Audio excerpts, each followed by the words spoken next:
Hi friends, இன்றைக்கி வீடியோவில் நான் பார்க்க போகிறோன்னா லஞ்ச் பாக்ஸ் ரெசிபி தான். ஃப்ளேவர்ஃபுல்லாக இருக்கிற கருவேப்பிலை சாதம் குட்டிஸ் விரும்பி சாப்பிட்ற மாதிரி எப்படி செய்யலாம் பார்க்கலாம்.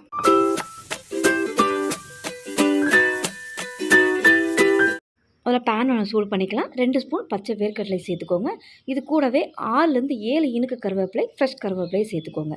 ஒருத்தர் சாப்பிட்றதுக்கு தான் நான் இன்றைக்கி செய்கிறேன். அதுக்கு இந்த அளவுக்கு கருவேப்பிலை சேர்த்திங்கன்னா நல்லா சாதம் ஃப்ளேவர்ஃபுல்லாக இருக்கும். இப்போ இதை நல்லா கலர் மாதிரி அந்த கருவேப்பிலை நல்லா கிறிஸ்பாக ஃப்ரை ஆகி வரணும் இந்த மாதிரி. இப்போ இதை எடுத்து நல்லா ஆற விட்டு ஒரு மிக்ஸி ஜாருக்கு மாற்றிடலாம். இதை நல்லா ஃபைன் பவுடராக அரைச்சி எடுத்துகிட்டு வந்துடுறேன். இப்போ இந்த அளவுக்கு அரைச்சி எடுத்துட்டோம்.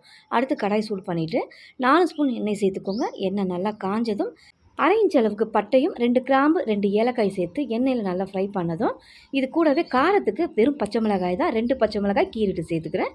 கூடவே ஒரு மீடியம் சைஸ் வெங்காயம் நீட்டு வாக்கில் வெட்டி சேர்த்துக்கோங்க. இதை நல்லா தனித்தனியாக வெங்காயத்தை பிரித்து விட்டு இது கூடவே இஞ்சி பூண்டு விழுதையும் சேர்த்து ரெண்டுத்தையும் ஒரே தான் வதக்கிக்கலாம்.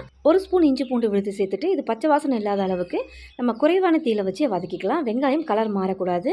கலர் மாறிடுச்சுன்னா ஃப்ளேவர்ஃபுல்லாக இருக்காது கருவேப்பிலை சாதம். இப்போ இந்த அளவுக்கு நல்லா வதக்கி எடுத்துட்டோம். இப்போ இதில் 1 கப் அளவுக்கு உப்பு சேர்த்து சாதத்தை வடித்து எடுத்திருக்கேன் உதிரி உதிரியாக. நார்மலாக வீட்டில் செய்கிற புழுங்கல் அரிசி தான். நீங்கள் இதை தவிர பாசுமதி ரைஸ் செய்யலாம், பச்சரிசிலையும் செய்யலாம். நல்லா டேஸ்ட்டாக இருக்கும். இப்போ சாதம் சேர்த்ததும் நல்லா கலந்து விட்டுக்கோங்க. ரொம்ப ரொம்ப ரொம்ப சிம்பிள் ரெசிபி, ஹெல்த்தி ரெசிபி. கண்டிப்பாக ட்ரை பண்ணுங்கள். இப்போ நல்லா கலந்து விட்டோம். கருவேப்பிலை பொடியை இது கூட சேர்த்துக்கலாம். இப்போ நம்ம சாதத்தில் உப்பு சேர்த்து வடித்ததுனால இந்த கருவேப்பிலை பொடிக்கும் அந்த வெங்காயம் வதக்கலுக்கும் மட்டும் கொஞ்சமாக உப்பு சேர்த்துட்டு இது எல்லாத்தையும் சேர்த்து நல்லா ஒன்றா கலந்து விட்டுக்கலாம். கருவேப்பிலை பொடி சேர்த்து ஒரே 1 நிமிஷம் நல்லா கலந்து விட்டு எடுத்துருங்க. ஃப்ளேவர்ஃபுல்லாக கருவேப்பிலை பொடி சாதம் ரெடி ஆகிடும்.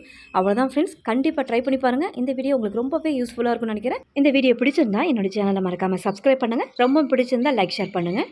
தேங்க்ஸ் ஃபார் வாட்சிங்.